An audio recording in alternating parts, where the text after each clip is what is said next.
This review is for the Fastfox projector. It reads Isapor on top. I'm going to try to keep this as concise as possible, so I'll walk through a couple of the features and some of the drawbacks that I've found in reviewing this projector.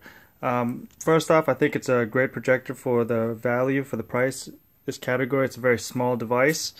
The two major drawbacks are the sound. The fan, I'll play that in a moment. It's fairly loud, but if you have you're going to be projecting this, so you should have this connected to some speakers, and then it should overpower that, so it shouldn't be too much of an issue. The other item is the minimum working range. I have this set up against the wall right now, and it needs 6 feet to actually focus at the minimum distance. It can go much further than that. I'll show you that.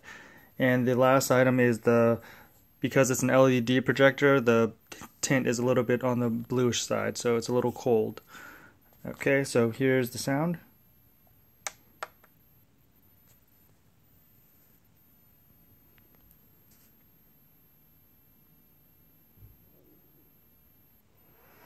Okay, starting up. I'm about a foot away from the projector. This projector has a small speaker on board, so it's pretty nice if you don't have a full setup. Okay, so on the projector itself, you have the controls on top. You can select your input, escape, you cycle between the menus, hit OK to confirm, and power on and off the device. On the back, there's an infrared port, VGA, HDMI. I have it connected to a Chromecast right now. To the left of that is a USB 5-volt out, and then you have a USB input, and you have a SD card on top, and you have an AV and headphone port. In here you can see where the fan, you might be able to make it out, it's where the fan, and you can see parts of the heatsink inside. On the front, there's nothing there. On the bottom you have a standard tripod screw and a small foot leveler adjustment on there. On the right of the device, you have where you put the power cord in, your keystone adjustment right here, and your manual focus. Right now it is on the minimum focusing distance. You can see that it is pretty clear. Let me turn the lights off now to give you a better look. Okay, so if I bring this is at 6 feet now. If I bring this any closer, things start to get a little fuzzy. So bring this back, and this is at 6 feet, and it's nice and clear. Adjusting the manual focus, it just gets, this is for a further distance. Keystone is to adjust the tilt. And now I will try selecting the Chromecast to give you an idea how you would select it. So get over to HDMI, hit OK. Oh, sorry, I hit the wrong button.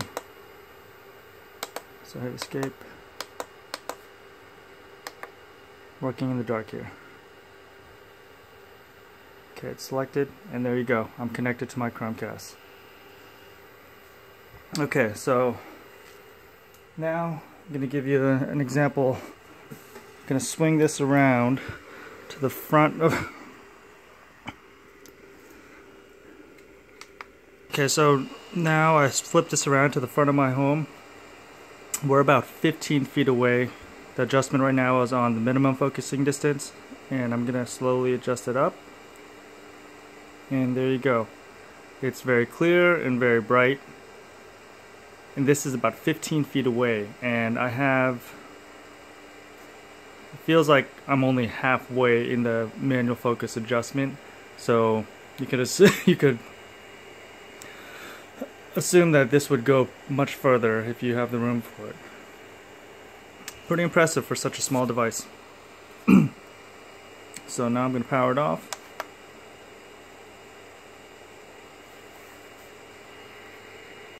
Okay, so I loaded up Chromecast. I had to pause it for a moment. And this is against my wall that is not very white, and it's very uneven right now, but it just to show you that the text is very easily read.